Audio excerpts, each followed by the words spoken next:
अस्सलाम वालेकुम। आज का लेक्चर क्रिमिनोलॉजी की थोड़ी सी हिस्टोरिकल डेवलपमेंट के बारे में है और इसके नेचर के बारे में हम थोड़ा सा देखेंगे ये किस तरह का सब्जेक्ट है और उसका स्कोप क्या है, और थोड़ी सी इसकी इम्पोर्टेंस पे बात करेंगे कि ओवरऑल इसकी क्या इम्पोर्टेंस है और स्पेसिफिकली पाकिस्तान में ये सब्जेक्ट इतना इम्पोर्टेंट क्यों है।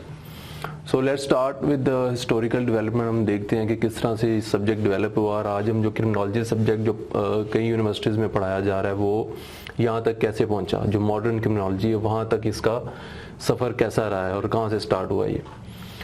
So starting from the pre historical times हम देखते हैं कि जब ये ऐसा कोई कॉन्सेप्ट नहीं था जो आज हम क्रिमिनोलॉजी में पढ़ते हैं, तो तब लोगों की क्या सोच थी अबाउट क्राइम्स, अबाउट क्रिमिनल्स।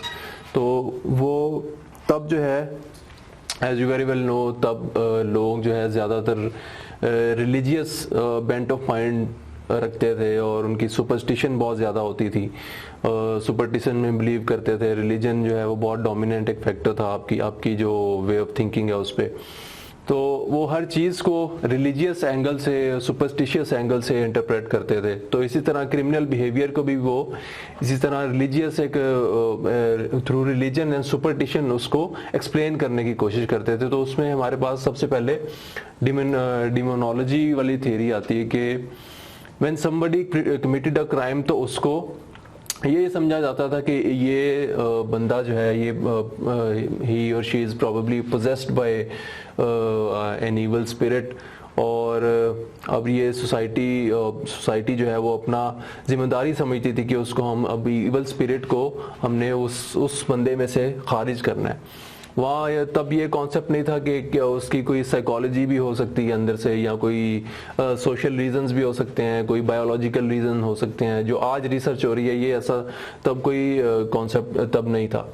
उस वक्त हर चीज़ को एक्सटर्नल फैक्टर्स के थ्रू जो है ना एक्सप्लेन किया जाता था, और एक्सटर्नल फैक्टर सबसे बड़ा रिलीजन और सुपरस्टिशन ही था।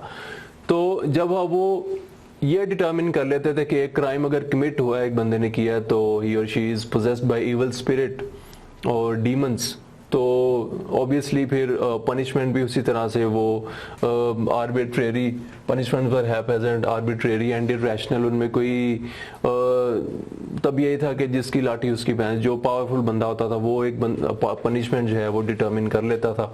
और वही पनिशमेंट जो है ना वो उसका बेसिक मकसद ये होता था कि वो जो इवल स्पिरिट है उसको उस क्रिमिनल में से या उस डिविएंट में से ड्राइव आउट किया जाए। तो उसके लिए डिफरेंट तरीके वो तब वो यूज़ करते थे। For instance trial by combat एक बहुत मशहूर तरीका था कि जो क्रिमिनल है उसका कॉम्बैट करवाया जाता था किसी वॉरियर के साथ, किसी फाइटर के साथ। अगर वो जीत जाता था तो वो केस भी जीत जाता था अपने खिलाफ। फिर उसको वॉक थ्रू फायर या पानी में से कोई इस तरह की जो है इररेशनल किस्म की जो पनिशमेंट्स थी वो करवाई जाती थी। उनका बेसिक मकसद ये था कि टू क्लेंज द क्रिमिनल्स और the deviant soul of this evil spirit और डीमन। तो तब कुछ इस तरह के कॉन्सेप्ट थे until the classical school philosophers came in 18th और 19th सेंचुरी प्रॉब्ली। तब से हमारा क्लासिकल स्कूल स्टार्ट होता है। This is the first time जब फिलोसफर्स ने क्रिमिनल बिहेवियर को थ्रू इंडिविजुअल जो इंडिविजुअल फ्री विल है उसके थ्रू एक्सप्लेन करने की कोशिश की। इसमें हमारे पास दो मेन नाम आते हैं जो यूटिलिटेरियंस भी हैं, जो पॉलिटिकल साइंस के students they would know, Jeremy Bentham and Cesare Beccaria. इन्होंने जो है इंडिविजुअल पे सारा जो है मलबा डाल दिया कि वो जो क्रिमिनल है ही और शी हैज़ फ्री विल, और वो जो मैन है, man is a calculating animal. वो सारा जो भी उसका जो बिहेवियर है वो खुद उसको कैलकुलेट करता है, ये उसकी फ्री विल है और वो खुद से करता है। ठीक है। तो फिर उन्होंने उसकी पनिशमेंट भी जो है ना उस तरह से पनिशमेंट भी बात की कि वो जो है रीजनेबल और प्रोपोर्शनेट होनी चाहिए, क्योंकि जो मैन है सिंस ही और she is a reasonable person, तो we can reason with him और हर। तो उन्होंने पनिशमेंट को फिर उस तरह से डिज़ाइन किया कि हमें उसके साथ रीज़न करना चाहिए और पनिशमेंट को प्रोपोर्शनेट होना चाहिए, ना कि ये जो प्री क्लासिकल स्कूल्स में होता था कि आर्बिट्रेरी और इरेशनल पनिशमेंट्स होती थी। तो ये थोड़ा सा ह्यूमेन, उन्होंने क्रिमिनोलॉजी को ह्यूमेन करने की कोशिश की, इसके थ्रू थोड़ा सा मॉडर्नाइज करने की कोशिश की और क्रिमिनल के साथ रीज़न करने की कोशिश की, basically for the first time in classical school in 17th to 18th century. So it was basically called naturalistic because the previous one was based more on supernatural causes. So इसके reaction में जो classical school आया, that was known as naturalistic school. The third era that we have before us as far as criminology is concerned is that of neoclassical. Neoclassical जिसमें हमारे पास तीन नाम है main, Rossi, गैरोड and jolly. ये वो philosophers हैं जिन्होंने सबसे पहले आगे बताया कि हम ऑफेंडर्स को उनको क्लासिफाई करते हैं कि कौन से ऑफेंडर जो हैं वो उन्होंने अपनी फ्री विल से किया है या वो जहनी तौर पे बीमार थे या उनके कोई और रीज़न हो सकते हैं, कोई सोशल रीज़न हो सकते हैं। तो इन्होंने सबसे पहले ये बातें की कि हम इन कोई एक्सटर्नल फैक्टर्स नहीं है या कोई एक क्रिमिनल की फ्री विल भी नहीं हो सकती। हो सकता है कि वो बंदा मेंटली, उसकी मेंटल हेल्थ ही इतनी अच्छी ना हो कि वो जो है ना अपने आप को सोशली कंट्रोल कर सके और वो डिवियंस की तरफ ना जाए। यानी वो बेसिकली उसका ज़हनी तवाज़ुन ही इस तरह का है कि वो जो है क्राइम करने पे मजबूर हो सकता है और उसको अपने ऊपर इख्तियार ही नहीं है। ठीक है, इसका थोड़ा सा एंगल सुपर नेचुरल से भी मिलता है कि आपके एक्सटर्नल फैक्टर भी हो सकते हैं, लेकिन अगर एक एंगल से देखा जाए तो बेसिकली ये एक्सटर्नल फैक्टर नहीं है, तो ये इंटरनली, बट ये बेसिकली आपके इख्तियार में नहीं है। You are basically mentally challenged और mentally disabled, that's why you are committing crime. तो इन्होंने कहा कि हम ऐसा करते हैं कि we should form correctional institutions. जो पैरोल और प्रोबेशन का सिस्टम है जो आज हम देखते हैं, वो बेसिकली इस स्कूल के बाद जब इन्होंने अपनी फिलॉसफीज पेश की रिगार्डिंग क्राइम एंड क्रिमिनल्स, तो उसके बाद फॉर्म हुआ था ये वाला पैरोल एंड प्रोबेशन का सिस्टम जो है।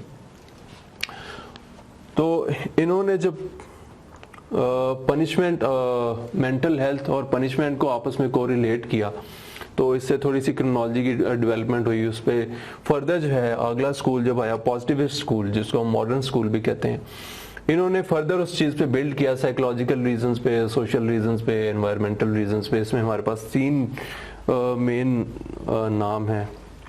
चेजरी लैम्ब्रोसो एक इसको बड़ा मशहूर नाम है, एनरिको फेरी एक नाम है, क्विटलेट एंड ग्वेरी, इन्होंने सोशल कैरेक्टरिस्टिक्स पे इन तीनों के ये एरियाज हैं।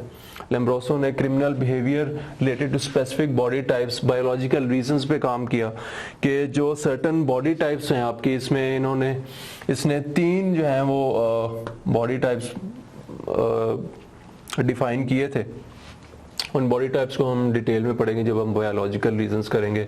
उसमें मेसोमॉर्फ है, एक्टोमॉर्फ है, एंडोमॉर्फ है, कि किस तरह से वो थ्री बॉडी टाइप्स जो हैं वो different sorts of criminal behaviour में इंडल्ज होते हैं। और बेसिकली इसने जो है ना बायोलॉजिकल रीजंस पे जो है ना बात डाल दी कि criminal behaviour is due to certain biological reasons inherent in the criminals.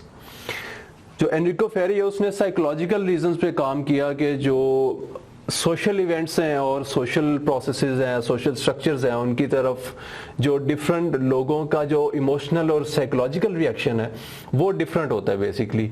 और कईयों की जो इमोशनल कंट्रोल है, सोशल कंट्रोल है, वो बहुत कम होता है, कईयों का ज़्यादा होता है। हर बंदा हर इवेंट की तरफ डिफरेंट तरीके से रिएक्ट करता है। ये जो बातें आज हम जानते हैं, इनको बड़ा हमारे लिए बहुत नॉर्मल हैं। ये सबसे पहले एनरिको फेरी ने पॉजिटिविस्ट स्कूल में जो 19th सेंचुरी में डोमिनेंट था, उसमें इस बंदे ने सबसे पहले की थी, जिसकी बेस पे आज हम जो है ना करेक्शनल इंस्टीट्यूशन, जो ये पैरोल और प्रोबेशन और जो आपकी प्रिजन्स में जो करेक्शनल इंस्टीट्यूशंस हैं और जो साइकोलॉजिकल काउंसलिंग है, वो सबसे पहले we owe that to Enrico फेरी।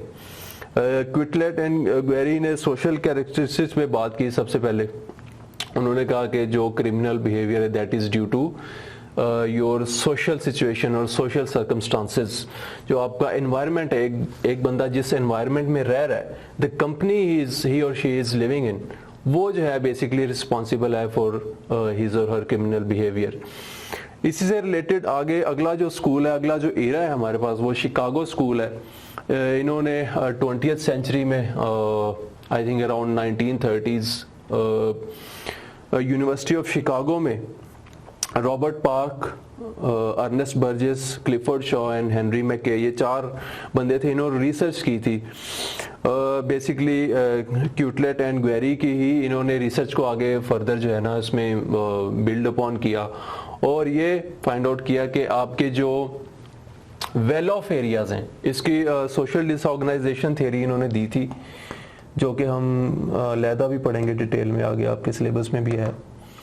इन्होंने ये थ्योरी दी और इसके मुताबिक आपके जो वेल ऑफ एरियाज हैं, इन्होंने सर्टन एरियाज 4-5 एरियाज डिफाइन कर लिए कि ये अगर एरिया है इसमें ये कंडीशंस हैं तो इसमें इतना क्रिमिनल बिहेवियर एक्सपेक्टेड है, ये एरिया है तो इसमें इतना थोड़ा ज़्यादा जो वेल ऑफ एरियाज है उनमें क्रिमिनल बिहेवियर, उनमें क्रिमिनल एक्टिविटी कम है, जो थोड़े से इम्पावरिश्ड एरियाज हैं उनमें क्रिमिनल एक्टिविटी ज़्यादा है। इन्होंने वो चार्ट भी बनाया था, उसको हम डिटेल से देखेंगे। तो ये सबसे पहले इन्होंने जो है ना सोशल कैरेक्टरिस्टिक्स को मज़ीद जो है ना एक्सप्लेन किया, इनकी पॉजिटिव स्कूल की रिसर्च पे मज़ीद बिल्ड ऑन किया। These are the main 5 eras in the historical development of criminology। इसके बाद जो है वो सबसे पहले जो हमारे पास एक क्रिमिनोलॉजी एज अ सब्जेक्ट जो हमारे पास उभरता है वो 1935 में यूनिवर्सिटी ऑफ मिशिगन में आता है, जब वो स्कूल ऑफ क्रिमिनोलॉजी इस यूनिवर्सिटी में सबसे पहले बिल्ड किया गया।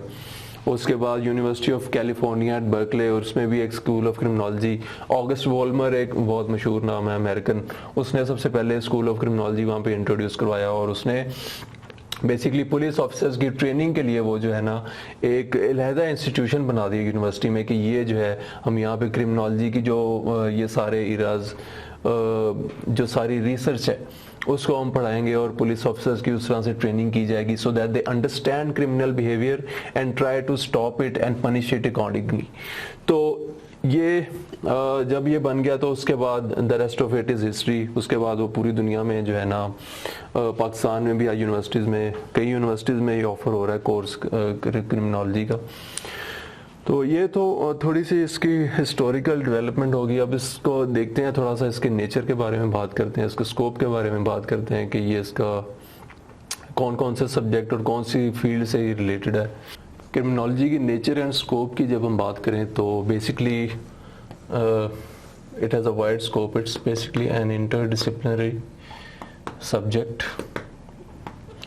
जो कि डिफरेंट और सब्जेक्ट्स को इन्फॉर्म भी करता है और उनसे ख़ुद इन्फॉर्म भी होता है।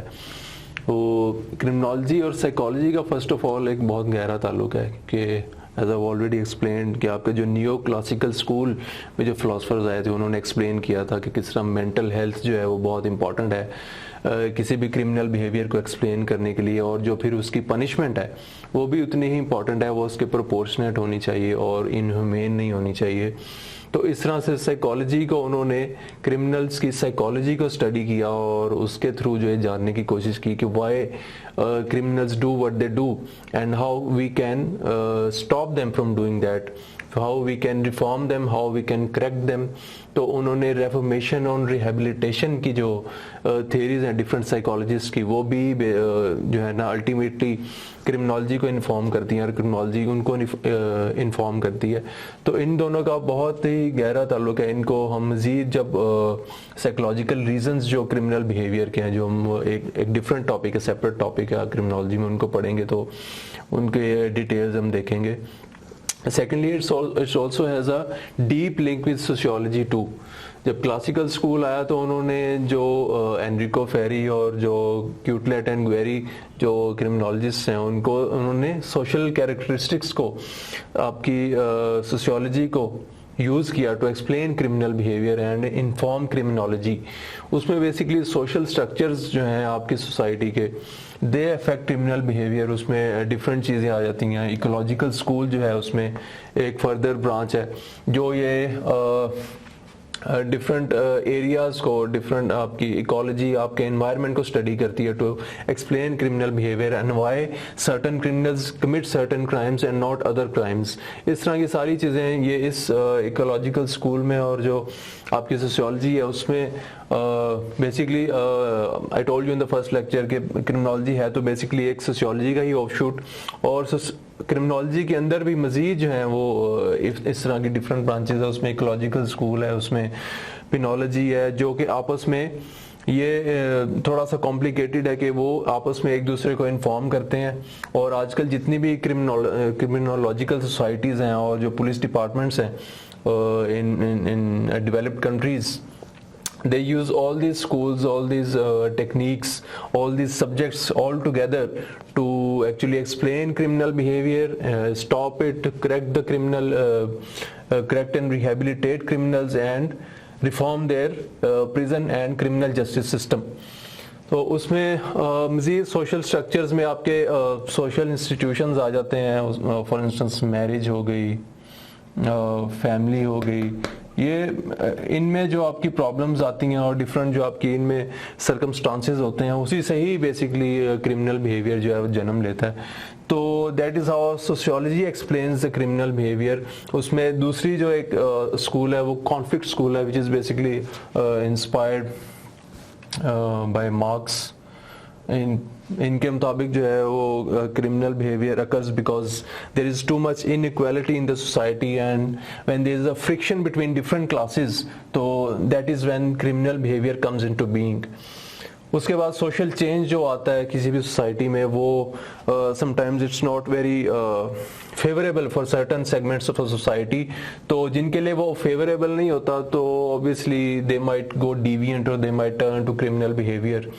So that is how sociology is deeply linked to criminology, and sociology is often used to explain criminal behavior and correct it. और इसी में जो है ना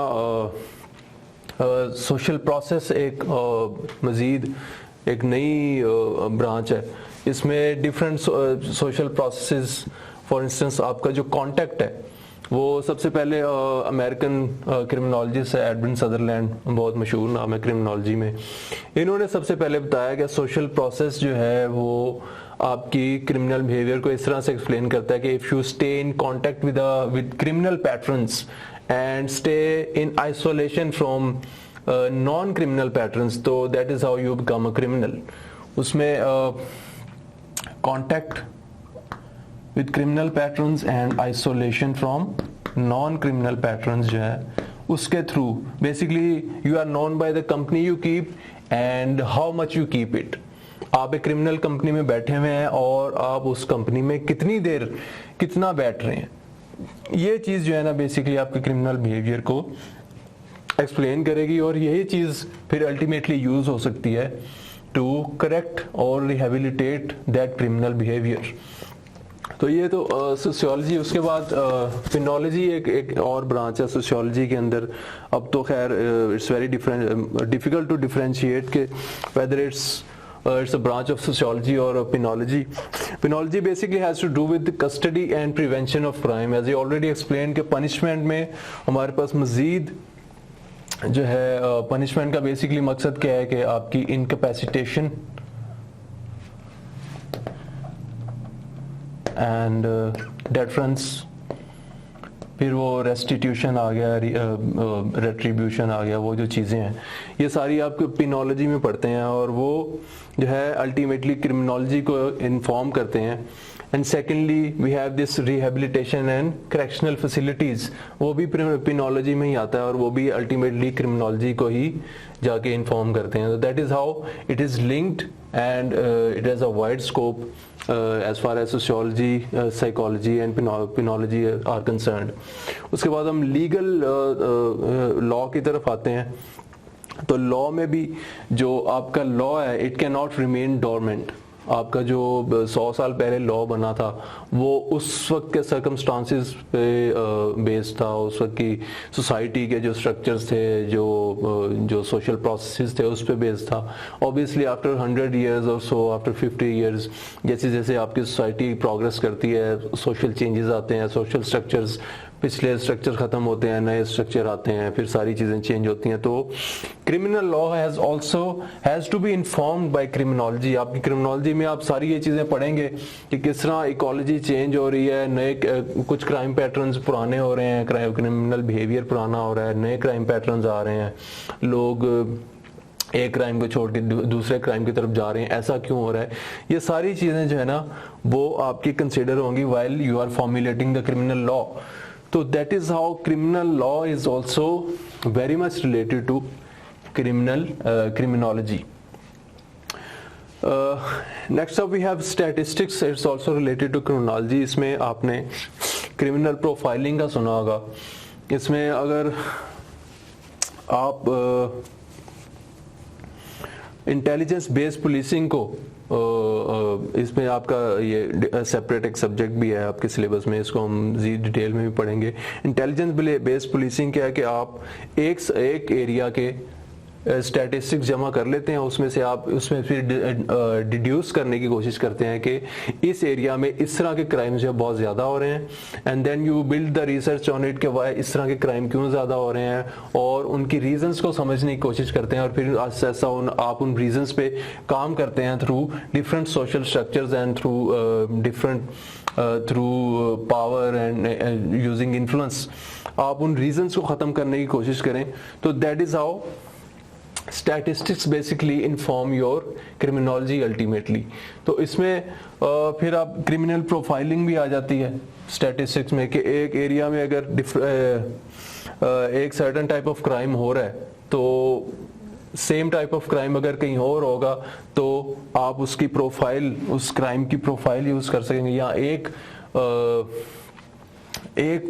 टाइप ऑफ क्राइम जो है वो एक टाइप ऑफ एरिया में हो रहा है तो उस टाइप के एरिया के आप बंदों पे रिसर्च कर सकते हैं कि वो किस तरह के, उनके हालात किस तरह के हैं, उनकी सोशल कंडीशन किस तरह की, उनकी इकोनॉमिक कंडीशन किस तरह की है, उनकी फैमिली का इंस्टीट्यूशन, उनका मैरिज का इंस्टीट्यूशन कैसा है।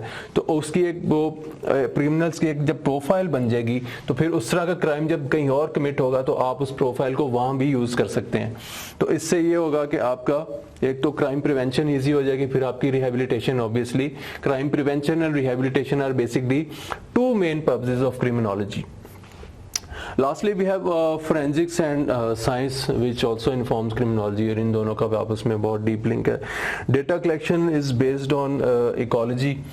इकोलॉजी बार बार आ रही है क्रिमिनोलॉजी में क्योंकि ये बहुत इंपॉर्टेंट है कि आप एक एरिया के जो एरिया में जो क्राइम्स हो रहे हैं उनको डीपली स्टडी करें, उनके रीज़न जानने की कोशिश करें, और फिर जब एक क्राइम हो गया एक एरिया में तो आपकी जो डेटा कलेक्शन है फॉर फोरेंसिक पर्पसेस वो भी आपकी क्रिमिनोलॉजी पे ही बेस्ड होगी कि वहाँ पे किस तरह का क्राइम हुआ है, वहाँ पे किस तरह का फोरेंसिक डेटा हो सकता है, आप उसको किस तरह कलेक्ट करेंगे, आप उसको किस तरह यूज़ करेंगे, how will you use statistics and intelligence based policing to prevent that crime, how to deal with that crime and to eventually stop that crime and stop the criminals from receding towards that crime।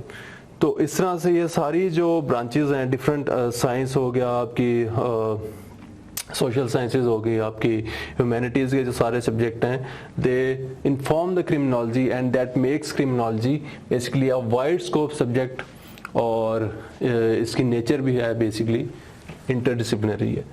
तो अब बात करते हैं इसकी थोड़ी सी importance की बात कर लेते हैं, ओवरऑल इम्पोर्टेंस भी देखते हैं और पाकिस्तान में इसकी क्या इम्पोर्टेंस है उसको भी हम देखेंगे नेक्स्ट लेक्चर में।